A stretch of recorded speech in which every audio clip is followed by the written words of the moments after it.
नमस्कार फ्रेंड्स। आज हम बात करेंगे एसबीआई लाइफ इंश्योरेंस के क्वार्टर 4 रिजल्ट्स की। सबसे पहले हम आपको इसके वैल्यूएशन दिखा देते हैं।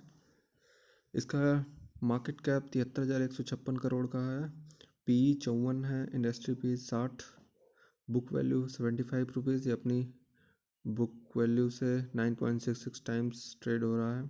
फेस वैल्यू 10 रुपीज़ है और डिलीवरेबल क्वांटिटीज़ 46% है, जो कि एक गुड इंडिकेशन है।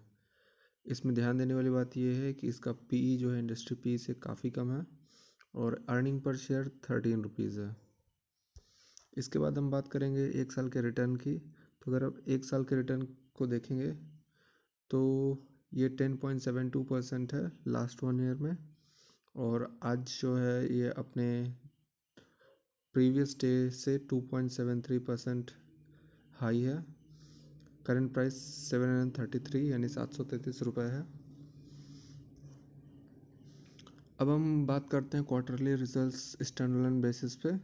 तो आप देखेंगे कि क्वार्टरली रिजल्ट्स में मार्च 2019 से मार्च 2020 को अगर आप कंपेयर करते हैं तो 451 करोड़ से नेट सेल्स बढ़कर 920 करोड़ हो गई है।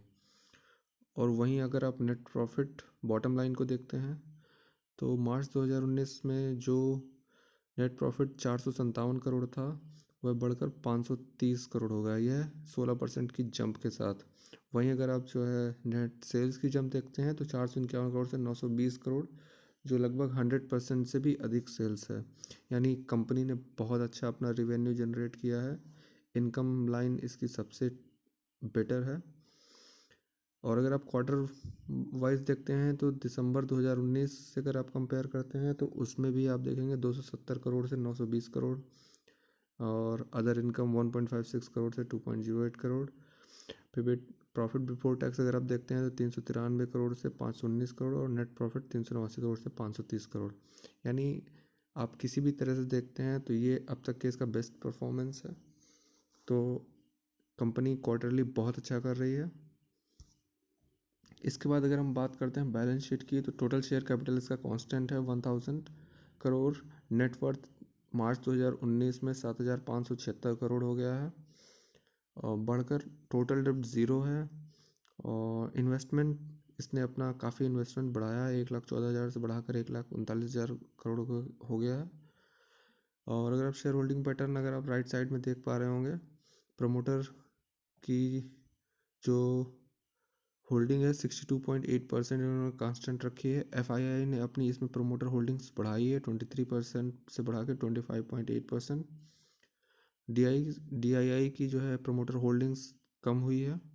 फाइनेंशियल इंस्टीट्यूशन इंश्योरेंस कंपनी की ज़्यादा होल्डिंग है नहीं। म्यूचुअल फंड पे आप देखेंगे म्यूचुअल फंड ने अपनी प्रमोटर होल्डिंग घटाई है। अदर डीआईआईज अदर्स अगर आप टोटल देख लेंगे। इसके बाद अगर हम बात करते हैं चेकलिस्ट की तो इन्वेस्टमेंट चेकलिस्ट में अगर हम देखते हैं तो इंट्रिंसिक वैल्यू, जिसको सबसे अधिक लोग बात करते हैं और इसको निकालना काफ़ी टफ होता है। तो अगर हम इसके ये हमने जो स्टिकर लिया है ये tickertape.in से इसका स्क्रीनशॉट लिया है। उसमें अगर आप देखेंगे तो intrinsic value current price is more than the intrinsic value. यानी अभी ये कह रहा है कि इंट्रिंसिक वैल्यू से करंट प्राइस अधिक ट्रेड हो रहा है, लेकिन कितना अधिक ट्रेड हो रहा है अगर इसको हम कंप्यूट करेंगे तो इंट्रिंसिक वैल्यू अप्रॉक्स 534 रुपीज़ आ रही है, जो कि करंट प्राइस 731 से काफ़ी कम है। But as it is insurance company का ऑन एन एवरेज 2 टाइम्स होता है। सो एट अगर आप ऐसे देखते हैं तो आपको पता चलता है कि हाँ स्टॉक अभी भी डिस्काउंट में ट्रेड हो रहा है। रिटर्न वर्सेस एफडी रेट्स देखेंगे तो इसका रिटर्न बेटर है approx 10%। Dividend yield company dividend बहुत कम देती है। और अगर आप एंट्री पॉइंट देख रहे हैं तो ये अभी भी गुड टाइम है एंट्री के लिए। और कंपनी में कोई भी रेड फ्लैग्स नहीं है, यानी कंपनी में कोई भी प्रॉब्लम्स नहीं है। टेक्निकल्स की बात करते हैं तो कंपाउंडेड सेल्स ग्रोथ देखेंगे 5 साल की कंपाउंडेड सेल्स ग्रोथ 20% है, 3 इयर्स की 32% और ट्रेलिंग 12 मंथ की -1.81% है ईयर ऑन ईयर बेसिस पे। कंपाउंडेड प्रॉफिट ग्रोथ पे आप देखेंगे तो 5 साल की कंपाउंडेड प्रॉफिट ग्रोथ 12% है। स्टॉक प्राइस CAGR देखेंगे तो क्योंकि स्टॉक अभी बहुत ज़्यादा पुरानी लिस्टिंग नहीं है, इस वजह से इसको आपको पीछे का 5 साल का डाटा नहीं दिख रहा है। 1 साल का इसका CAGR 10% है। रिटर्न ऑन इक्विटी 19% है 5 साल का।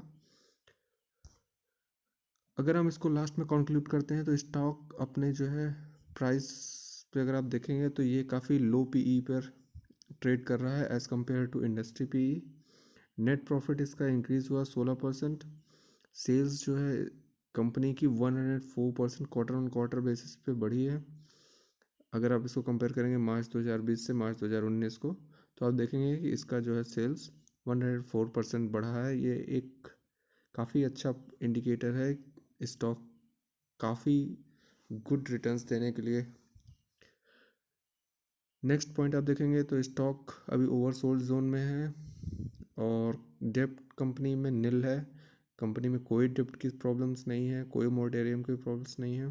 प्रमोटर होल्डिंग हाई है जैसा कि आपने देखा है 62%। डिविडेंड यील्ड इसकी कम है, 1 ईयर के रिटर्न लो हैं।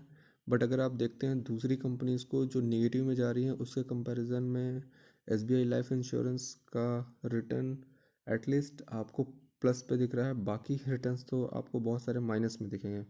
तो उस अकॉर्डिंग नेक्स्ट अगर आप देखेंगे तो प्राइस बुक रेशियो काफ़ी हाई है,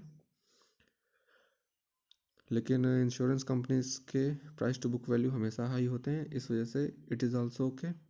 अगर आप लॉन्ग टर्म पे देखते हैं तो कंपनी बहुत अच्छी है और ये अप्रॉक्स CAGR देगी 18% पर एनम के हिसाब से। तो अगर आप इसको कंसीडर करते हैं तो ये बहुत अच्छा है। My view on this stock is good and I would like to buy this. Thank you for watching this video. Please like and subscribe for more updates. You can ask me any question about this company in my comment section. Thank you.